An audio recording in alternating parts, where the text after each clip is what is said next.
Right, so this is episode 2 of the Octopath Traveler stuff, and just in general, just topics I'm talking about. And so my notes slash questions of the day, I have forgot. I did in fact forget to say in the first video that you should in fact, if you have questions you'd like me to answer revolving basically anything, I'll talk about basically anything for 10 to 20 minutes at a time. Just write them down in the comments and I'll eventually get to them. I'll even say who asked the questions. I've watched some channels that will take comment questions and answer them, but not always remember who asked the question. And I'm like, if you have enough time to write down the question, I assume you have enough time to write down who wrote it. It's a YouTube comment, it's just their name's right there. You don't gotta. It's right there, man. You don't gotta try that hard. Well, anyway, so the first topic of this episode is going to be the strengths and the weaknesses of the brake and the boost system. Uh, I remembered that it's called the brake system in the previous episode. Didn't remember it's called boosting in it.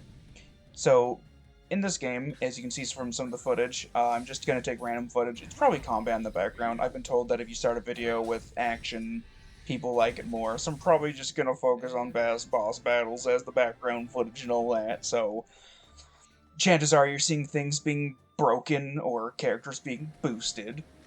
Breaking is basically when you reduce their sort of their armor. It's like a little shield next to their name, not even their names, I think, because they don't have the names is when you target them. So it's I think it just shows that I'd have to look at the footage. I'm not gonna do that right now. I'd have to click a bunch. So anyway, instead, I'm just gonna try to remember from my horrible memory. So, little shield, let's say you've got a 2 next to it, that means they need to be hit by 2 things they're weak to. Well, thankfully, next to that shield, it also says what things they're weak to, like lightning, axes, or holy damage. And so you would need to hit them with a couple of axes or whatever. And once you reduce their shield thingy to 0, they break, and it's a really wonderful glass shattering effect, both the sound and the visual, especially in this very 90s JRPG vibe game. And it's just such a good feeling, at least when you're against a boss or something, and like early on in the game, and oh, the roommate's cat came into the room. Hey, buddy, go lay down under my bed. No, please shut up. No, Milo, I love you too. So anyway, the boost system is the one in the previous episode where I couldn't quite remember what it's called when you get to just do a bunch of attacks and stuff. And then I eventually realized, oh, I'm actually able to boost up my not the player, the character skills as well. There's no real, because you control an entire bunch of units, so it's not like in D&D or whatever where there's the I guess the character level in general and then the class level. Each of these characters individually have levels, and so their class abilities, I guess, I can't quite remember the terminology, they allow you the skills, they let you do all these kind of cool things. Like, for example, Cyrus can look at things and analyze them because he's a total nerd who spends his entire life reading books and not realizing that women find him so attractive that they would spread rumors about him sexually harassing other women. To his entire thing is messed up. That's in the future. That's in a future episode. We're still in, and I have his name written down. Therion. Let's call him that. If it's not pronounced like that, I can't remember. And if I can't remember it, it's not real. So Therion, he is a thief. We get to see his backstory. There might be some backstory stuff going on here. If there's not, you'll see it somewhere in one of these videos. And he has the classic, oh, I was an orphan child and I was stealing things, and then, oh, I got thrown in prison as a child, as you do. I assume he was a child. They seemed very small and childlike. I want to say it was a decade ago, and Therion is like probably like 24 or something. I had to look his age up again. They're all, I think the oldest one is like 30 or something. Man, it's weird being older than JRPG protagonists now. So besides my dread of becoming older. There's also the dread of Hello. Therion and the friendship. There's another reason why I want to choose him, because apparently if you go and get him as somebody that isn't him, so Tressa, for example, he's just kind of a dickhead. He's your standard rogue who sits in the corner and is sulking and is like, he's Shadow the Hedgehog. He's not even the ultimate life form. He's just kind of an asshole.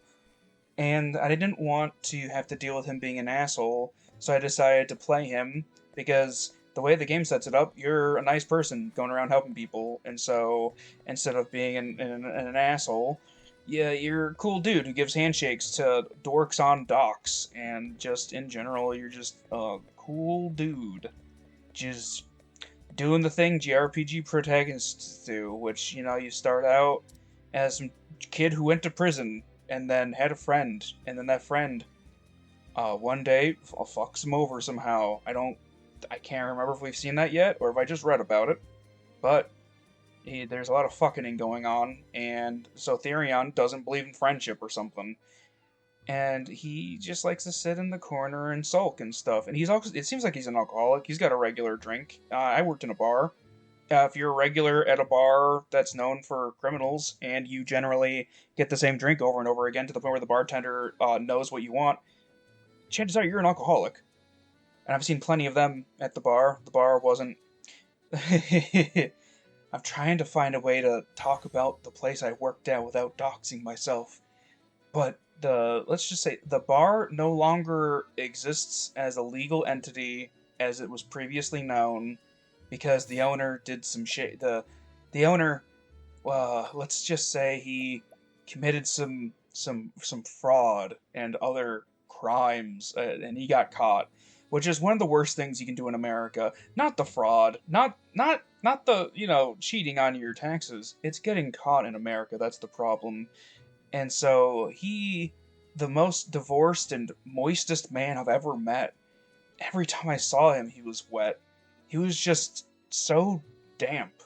This one time we had a meeting in which he wanted to talk about improving the bar, and it was supposed to be just like a 15-minute meeting, and I think I vaguely saw his notes, and it could have been an email. It sincerely could have been you don't often get to say that as part of working in a bar. But this could have been an email. This could have been a sheet of paper that the general manager could have given us. Well, mind you, there's so much I can talk about, man. The general manager, he didn't last long. I think he lasted a month. And then he tried stabbing a guy.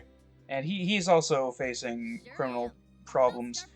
But so the owner, very wet man, tried to give a speech. So dripping. He had a cocaine addiction. I don't know if cocaine makes you wet that wet. I don't think it makes you that wet.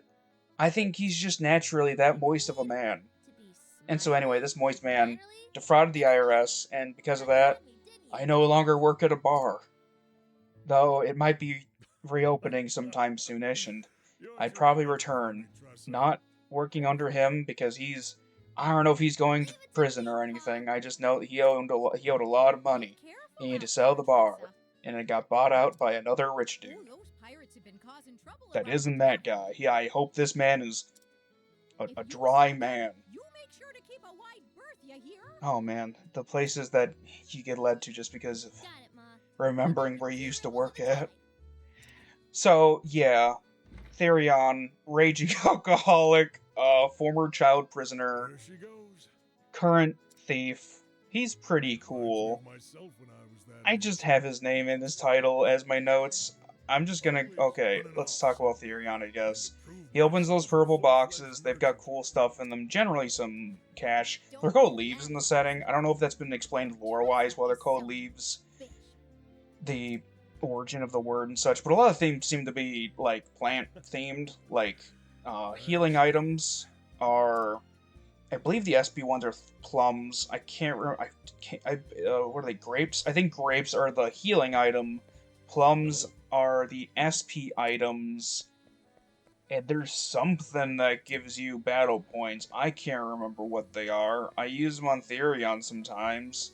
He's my main dude, and also he's got a cool ability where he can steal SP from people, and then later on you can share it, and that's pretty dope because if you boost, yeah, it all ties together, man.